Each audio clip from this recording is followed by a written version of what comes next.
siang dan salam sejahtera untuk kita semua. Saya Elizabeth Akoit dengan NIM 211F10388. Saya akan menyampaikan materi tentang pendidikan anak disabilitas tunanetra.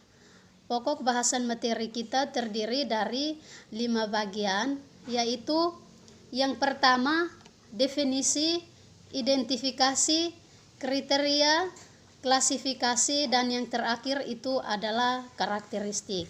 Nah, 5 hal tersebut di atas terlebih dahulu kita perlu mengerti apa itu definisi, apa itu identifikasi, apa itu kriteria, apa itu klasifikasi, dan apa itu karakteristik. Kalau membahas tentang definisi berarti itu adalah batasan suatu fakta, suatu objek, suatu konsep, atau keadaan-keadaan berdasarkan waktu dan tempat suatu kajian. Ya, jadi definisi itu berarti batasan suatu fakta, suatu objek, suatu konsep atau keadaan-keadaan berdasarkan waktu dan tempat suatu kajian. Jadi semua ini kita perlu memberi batasan-batasan agar tidak meluber kemana-mana. Ya, itu pengertian dari definisi. Lalu yang kedua itu identifikasi. Apa itu identifikasi? Nah, identifikasi itu artinya menentukan atau menetapkan identitas seseorang. Lalu yang ketiga itu adalah kriteria. Nah, di sini kriteria adalah ukuran yang menjadi dasar penilaian atau penetapan sesuatu. Lalu yang keempat itu adalah klasifikasi. Nah, klasifikasi itu adalah daya hidup atau nilai-nilai yang berkembang secara teratur sehingga tingkah laku tersebut menjadi konsisten dan mudah diperhatikan. Ya. Nah, baik, kita perlu mengetahui tunanetra itu apa sih? Nah, teman-teman, tunanetra itu berasal dari bahasa Jawa yang artinya tuno. Tuno itu artinya rugi. Tunanetra adalah satu kesatuan yang tidak bisa dipisah-pisahkan. Ya, jadi saya ulang ya. Tunanetra itu berasal dari bahasa Jawa berarti tuno. Nah, tuno itu rugi. Kemudian netra dalam bahasa Jawa itu mata. Ya, jadi tunanetra itu adalah satu kesatuan yang tidak bisa dipisahkan. Jadi artinya kerugian yang disebabkan oleh kerusakan atau terganggunya organ mata. Nah, menurut Kamus Besar Bahasa Indonesia atau KBBI, tunanetra itu artinya rusak matanya atau luka matanya dan tidak memiliki mata atau buta atau kurang penglihatannya. Ya, jadi menurut Kamus Besar Bahasa Indonesia itu tunanetra itu artinya rusak matanya, luka matanya, dan tidak memiliki mata atau buta atau kurang penglihatannya. Nah, terus menurut ahli, tunanetra itu adalah anak yang tidak bisa menggunakan fungsi penglihatannya secara optimal, baik secara ringan, sedang, ataupun berat. Nah, sehingga dalam proses belajar, anak tunanetra ini perlu membutuhkan layanan-layanan khusus. Nah, ini tergantung pada auditif atau pendengaran. Ya, jadi menurut ahli, tunanetra itu artinya anak yang tidak bisa menggunakan fungsi penglihatannya secara optimal, baik itu secara ringan, sedang, ataupun berat, sehingga dalam proses belajar anak tunanetra ini membutuhkan layanan-layanan khusus. Ini tergantung pada auditif atau pendengaran. Ya, itu tadi tentang definisi. Lalu yang kedua itu tentang identifikasi. Identifikasi tadi artinya menentukan atau menetapkan identitas seseorang.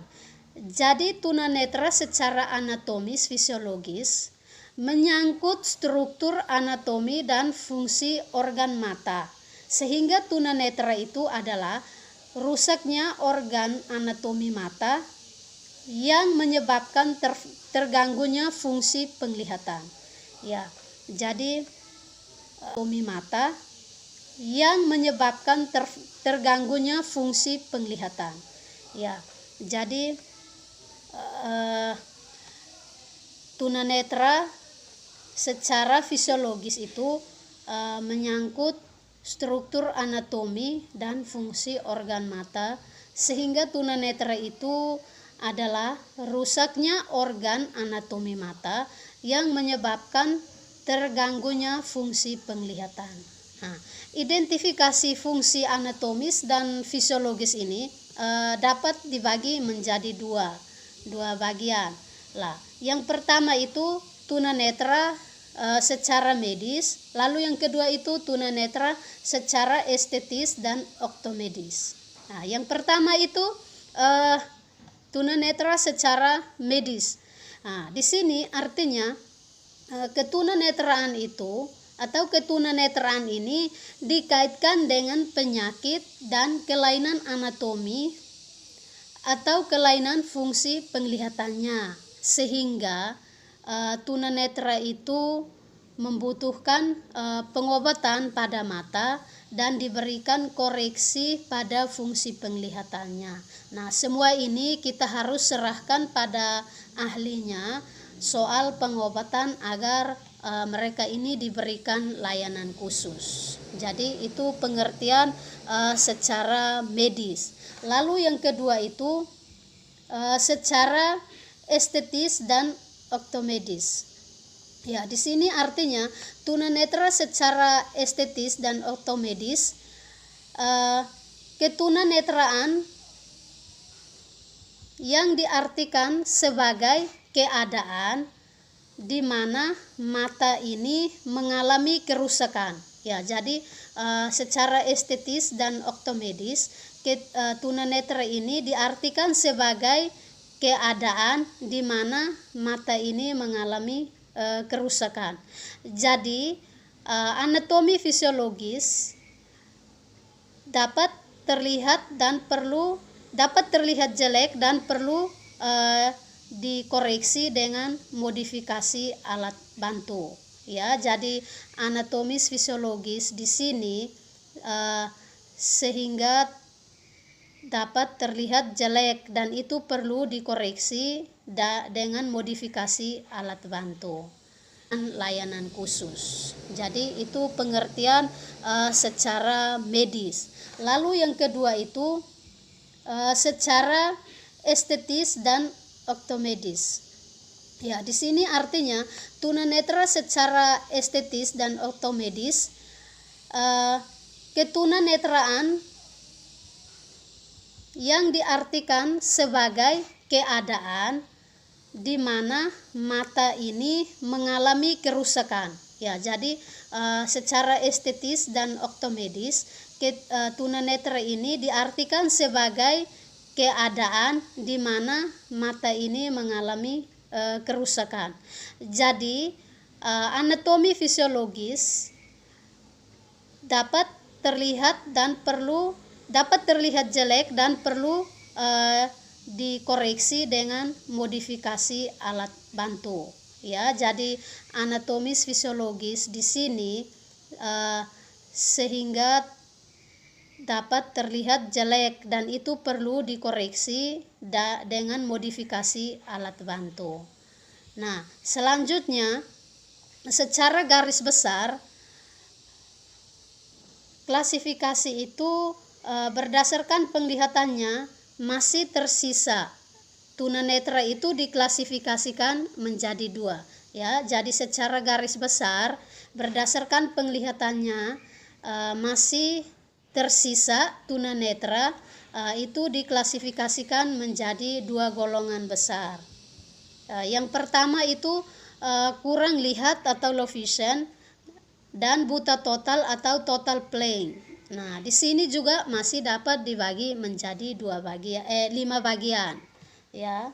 Jadi itu yang pertama itu klasifikasi ketunanetraan ini dibagi menjadi 5. Lah, yang pertama itu kelompok yang memiliki penglihatan agak normal tetapi membutuhkan koreksi lensa pada alat membantu membaca. Jadi yang pertama, saya ulangi, yang pertama itu kelompok yang memiliki penglihatan agak normal tetapi membutuhkan koreksi lensa dan alat bantu membaca. Lalu yang kedua itu kelompok yang ketajaman penglihatannya kurang atau sedang yang membutuhkan pencahayaan dan alat bantu penglihatan khusus. Lalu yang ketiga itu adalah kelompok yang dan buta total atau total playing. Nah, di sini juga masih dapat dibagi menjadi 5 bagian. Ya. Jadi itu yang pertama itu klasifikasi ketunanetraan ini dibagi menjadi 5. Lah, yang pertama itu kelompok yang memiliki penglihatan agak normal tetapi membutuhkan koreksi lensa pada alat membantu membaca. Jadi yang pertama, saya ulangi, yang pertama itu kelompok yang memiliki penglihatan agak normal tetapi membutuhkan koreksi lensa dan alat bantu membaca. Lalu yang kedua itu kelompok yang ketajaman penglihatannya kurang atau sedang yang membutuhkan pencahayaan dan alat bantu penglihatan khusus. Lalu yang ketiga itu adalah kelompok yang memiliki penglihatan pusat itu rendah dan lantang penglihatan itu sedang dan memiliki ketidakmampuan untuk memperoleh pengalaman-pengalaman akibat pengerusakan penglihatan. Lalu yang keempat itu kelompok yang memiliki fungsi penglihatannya itu buruk, kemampuan tatap pandangnya itu rendah, penglihatan pusatnya itu buruk dan perlu untuk alat bantu membaca. Lalu yang kelima itu kelompok yang termasuk buta total. Jadi klasifikasi ketunanetraan itu dibagi menjadi 5 bagian. Yang pertama itu kelompok yang memiliki penglihatan agak normal tetapi membutuhkan koreksi lensa dan alat membantu membaca. Lalu yang kedua itu kelompok yang ketajaman penglihatannya itu kurang atau sedang yang membutuhkan pencahayaan dan alat bantu penglihatan khusus. Lalu yang ketiga itu kelompok yang memiliki penglihatan pusat itu rendah dan lantang penglihatannya itu sedang dan memiliki ketidakmampuan untuk memperoleh pengalaman-pengalaman akibat pengerusakan penglihatan. Lalu yang keempat itu adalah kelompok yang memiliki fungsi penglihatannya itu buruk, kemampuan tatap pandangnya itu rendah, penglihatan pusatnya itu buruk dan perlu alat bantu membaca. Lalu yang kelima adalah kelompok yang termasuk buta total. Kualitas cenderung mereka itu perfeksionis.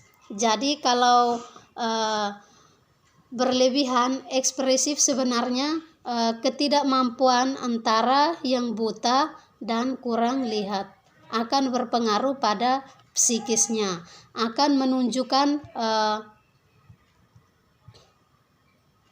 itu mereka akan menunjukkan tingkah laku ekstrim mereka. Misalnya terlihat gembira, ya seperti itu. Lalu ekspresif sebenarnya ketidakmampuan antara yang buta dan kurang lihat akan berpengaruh pada psikisnya dan akan menunjukkan perilaku yang rigidity, kaku. Misalnya kalau terjadi ekspresif yang kurang